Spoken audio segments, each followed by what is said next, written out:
Hi everyone, for tonight's Nightcap and review, I'm having an adult beverage on the rocks and I'll be reviewing Isles of Corruption by Elyse Thomson. This is a book I received as an ARC, but of course I'm giving my honest opinion. These are the tropes and these are the content warnings. My rating for this book is going to be a 4.75. I really did enjoy it. I've enjoyed the whole series. This is a really great fantasy series that I could not put down. Book one was Poisoned Empire, and what's really cool is each book is inspired by a different empire. So with Poisoned Empire, book one, it was inspired by the Byzantine Empire.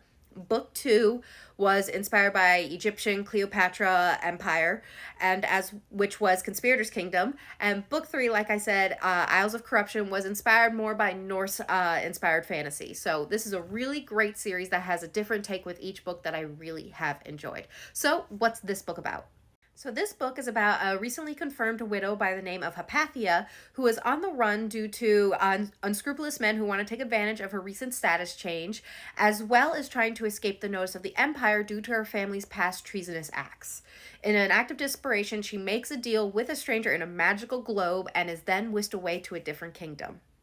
Now, at the same time, you have our male main character, Sigmar, who is on his way to that same kingdom that Hypatia has been whisked away to. He is en route to complete a marriage contract, being compelled by his king to the king's daughter of that kingdom. However, his journey has been fraught with disaster, one right after another, that he is starting to think his journey is either cursed or the king is actively trying to stop him from getting there because he doesn't want the marriage to go through with his daughter. Now, on this journey, a woman quite literally falls into his arms, a woman that he is instantly taken with. But he respects her wishes and brings her somewhere safe so that she may continue her journey home while he continues his journey onto this kingdom. However, the issue now becomes is that the deal Hypatia made with that stranger actually turns out to be the princess that Sigmar is contractually obligated to marry. But now that Hypatia made that deal with this princess, Hypatia is to take the place of the princess and marry Sigmar. Now, because this was a blood contract that Hypatia agreed to without knowing the language and reading the contract in full, there's little recourse for them. So they decide to take the journey back to Sigmar's kingdom to meet the king there and to see if this marriage can be dissolved. But as they make this journey and trek together, they start to develop feelings for one another and start to wonder if they truly want to be separated. But then when they get to Sigmar's kingdom and meet the king, shit goes down. Things get crazy. But in the end, it results in them being sent on what seems like a hopeless quest against monsters shrouded in darkness. And they start to wonder if they're truly meant to be separated or if there's some force at work bringing them together, especially as they rely on each other to fight these monsters, and that if in the end they are better together than separated. So, what are my thoughts on this book? Again, I'm giving it a 4.75. I really enjoyed this, especially the main characters, Sigmar and Hypatia. These are two cinnamon rolls that I just want to give all the hugs, all the kisses. They deserve love and good things in their life, and I wish them all the best. These are two individuals, I don't want to give away their stories, that are very much consumed by grief as well as guilt due to things that have happened in their past. And they just feel like they themselves are kind of not worthy of love.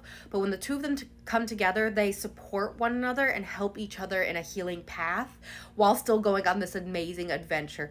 And that's also kind of a tone that's changed from the previous two books. The previous two books were a little more bloodthirsty and political, while this one was a very sweet, romantic, but still adventurous journey of self-healing, which I adored. It was definitely a nice change.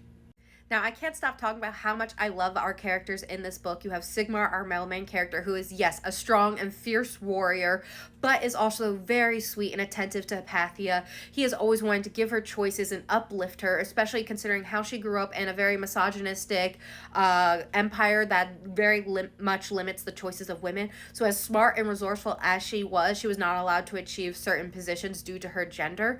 That still, however, didn't stop her family from taking advantage of her intelligence. But Sigmar was always there to uplift her and encourage her scholarly pursuits and just stand back and let her be strong and intelligent, which I love.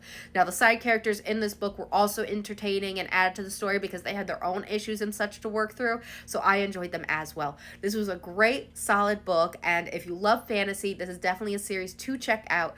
This book will be available September 3rd. So if it sounds like something you're interested in, definitely check it out. Books 1 and 2 are currently available in the KU program, so check them out. You won't regret it because those characters were just as good and just as entertaining. I hope everyone has a good night and happy readings.